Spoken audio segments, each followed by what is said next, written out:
passe maintenant à Simon Allais, qui est leader scientifique et gestionnaire de portefeuille de recherche chez Thales Digital Solutions.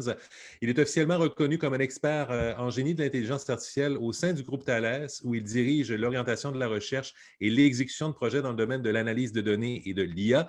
En 2005, M. Allais a obtenu une maîtrise avec mention dans le domaine de l'IA, a assumé divers rôles de chef d'équipe pour des projets scientifiques et d'ingénierie qui étaient axés sur la simulation, les systèmes multi-agents, la fusion de données, la gestion de connaissances ou encore l'analyse de texte. Ces axes de recherche actuels portent plus spécifiquement sur la modélisation et l'exploitation de la connaissance pour la maintenance de ces systèmes, ainsi que sur les solutions de test et de validation qui sont applicables à l'intelligence artificielle.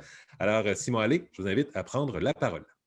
Oui, bonjour, merci beaucoup. Moi, de mon côté, c'est ça, je fais partie d'une multinationale là, de plus de 80 000 employés, une multinationale française, puis on œuvre vraiment dans différents marchés. Donc, l'intérêt pour la 5G se situe à différents niveaux, tant au niveau de la production de matériel utilisé par la 5G, que de la développement de systèmes qui, eux, utilisent la 5G et l'offre de services pour la 5G.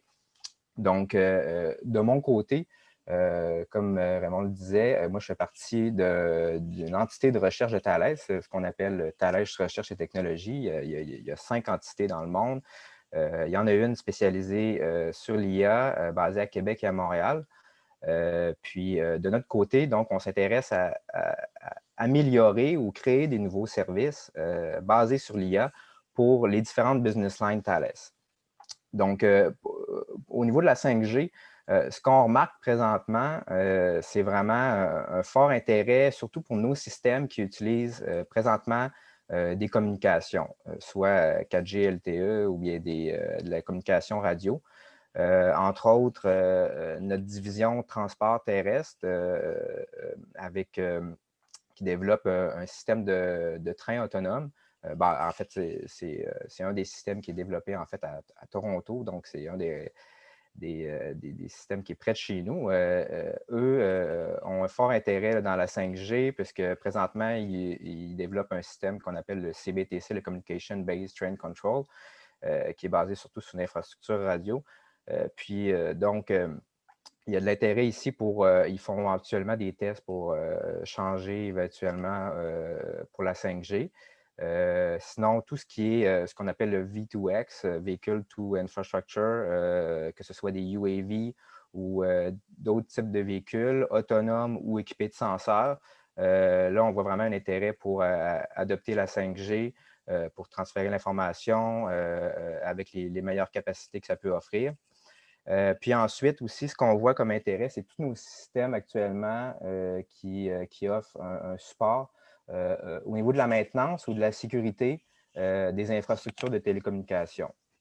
Donc, étant donné qu'avec la 5G, on va produire plus de services, plus de données, il va y avoir plus de trafic, donc beaucoup plus de données qui vont être utilisées pour effectuer la maintenance, tout ce qui est health monitoring, predictive maintenance. Et aussi au niveau de la sécurité, parce que plus de systèmes, plus d'utilisateurs, plus de services, donc plus de potentiel de cyberattaque et plus de potentiel de faille. Donc, ça offre des nouvelles opportunités de notre côté. Puis enfin, surtout au niveau de notre entité pour la recherche en IA, là, on voit beaucoup de potentiel au niveau de l'architecture de la 5G. Tout ce qui est l'architecture basée sur le Edge, la couche du Edge et la couche du Cloud, l'interconnexion entre les services et la donnée. Là, on voit vraiment des potentiels énormes que nous, on veut exploiter pour créer des nouveaux services ou améliorer les services actuels en croisant avec des données de nos systèmes ou de systèmes autres.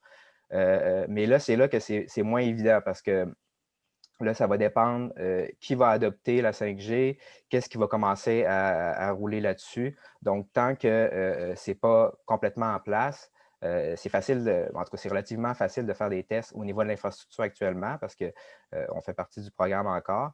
Mais pour ce qui est vraiment de pouvoir investir dans des systèmes qui exploitent un écosystème de données et de services, et puis commencer à enclencher des boucles d'IA qui vont être déployées vraiment sur la 5G pour apprendre online, etc.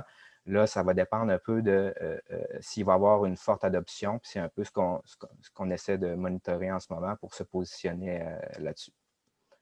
Donc, voilà. Simon Allais, merci beaucoup.